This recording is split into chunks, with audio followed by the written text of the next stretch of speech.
NCT নিয়ে টানা শ্রমিক আন্দোলন, মধ্যপ্রাচ্যে যুদ্ধ সহ নানা প্রতিকূলতা বন্দরের সাফল্যে বাধা হতে পারেনি। কন্টেইনার, কার্গো, জাহাজ হ্যান্ডলিং ও আয়সহ সব সূচকেই অতীতের সব রেকর্ড ছাড়িয়ে নতুন মাইলফলক ছুঁয়েছে চট্টগ্রাম বন্দর। 2025-26 অর্থ বছরে পূর্বের রেকর্ড ছাড়িয়ে প্রায় 2,35,000 টুয়েস বেশি কন্টেইনার হ্যান্ডলিং করেছে বন্দর, যা 1977 সালে কন্টেইনার পরিবহন শুরুর পর 49 বছরের ইতিহাসে সর্বোচ্চ। একইভাবে কার্গো, জাহাজ হ্যান্ডলিং ও আয়সহ সব সূচকে নতুন রেকর্ড করেছে বন্দর।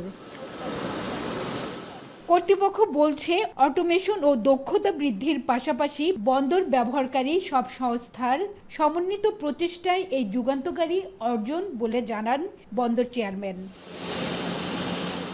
যদিও 2031 সালে বন্দর 50 লাখ টুয়েস কন্টেনার হ্যান্ডলিং করবে জানিয়ে চেয়ারম্যান বলেন, বে টার্মিনাল, মাতারবাড়ি ও লালদিয়া টার্মিনাল না হলে দেশের অর্থনীতি গতি হারাবে।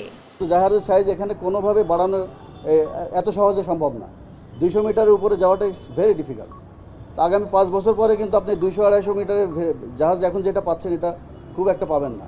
তখন দেখা যাবে যে কার্গো কস্ট আরও বেড়ে যাবে। তো আমাদেরকে বে টার্মিনালে ওই লালদিয়াতে, মাতারবাড়িতে যেতেই হবে, নাইলে কিন্তু আমরা পিছায় যাব। নিউ মুরিং কন্টেনার টার্মিনাল বিদেশি অপারেটরকে দেওয়ার প্রসঙ্গে বন্দর চেয়ারম্যান জানান, এনসিটি নিয়ে নেগোসিয়েশনে বন্দর ও দেশের স্বার্থে কোনো ছাড় দেয়া হবে না। সরকারের উপরে এবং যারা এই সমস্ত দায়িত্বে আছে তাদের উপর আপনারা আস্থা রাখেন, যেটা হবে এটা আপনারা জানতে পারবেন। আমরা কোনো কিছু এখানে হাইড অ্যান্ড সিক করবো না। একদম ক্লিয়ারিটি সহ আমি বলতেছি আপনাদেরকে, এটা স্বচ্ছ প্রক্রিয়ায় হচ্ছে, ইন্টারন্যাশনাল স্ট্যান্ডার্ড যেটা সেটা মেনটেন করাই হচ্ছে, এবং এইটার কোনো ধরনের প্রশ্নবিদ্ধ হওয়ার কোনো সুযোগ থাকবে না। বন্দরের ধারাবাহিক সাফল্যে সন্তোষ জানালেও ডিপি ওয়ার্ল্ডকে এনসিটি দিতে বন্দরের ট্যারিফ অযৌক্তিকভাবে বাড়ানো হয়েছে দাবি করে সেবার মাসুল যৌক্তিক করার আহ্বান বন্দর ব্যবহারকারীদের।